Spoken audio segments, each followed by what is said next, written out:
And you actually reminded me of a concept that I'm very fond of. When I was expressing the program that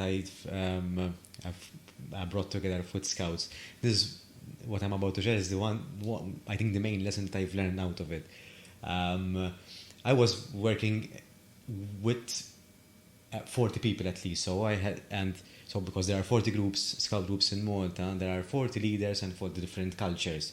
So the program had to be adopted and applicable in 40 different kinds of cultures. So it has to be made in a way that it can be worked in different cultures. So, and one thing that I've learned when I've met with people is that I've developed this kind of concept. I might write a book one day about this. I call it the 90% happiness. So even though I was the one who was curating the program, there are some things in the program that I'm not 100% happy about. If it was up to me, I would do them differently. But because I'm working in a team, if I end up pushing my own agenda, I will end up suffocating the rest of the team.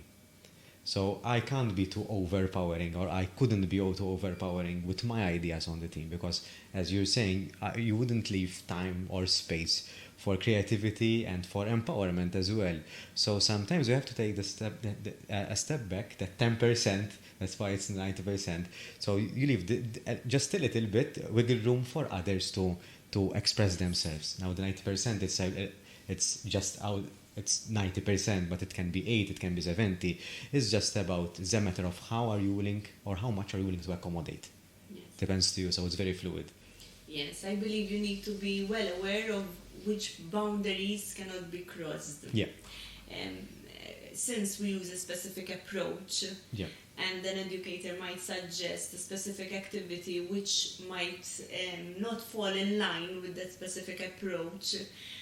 As you're saying, it has its own pros and cons, to be fair, but I think knowing which boundaries cannot be crossed, where that is kind of, you cannot say yes to that idea, but then try to compensate or build upon that idea. So if that idea doesn't really fit the whole concept, or I'm not very comfortable with that particular activity in this case, or a suggested policy, for instance, from the management team, rather than dismissing it completely, we try and find either build on it or shape it in a way that everyone is kind of comfortable and happy with.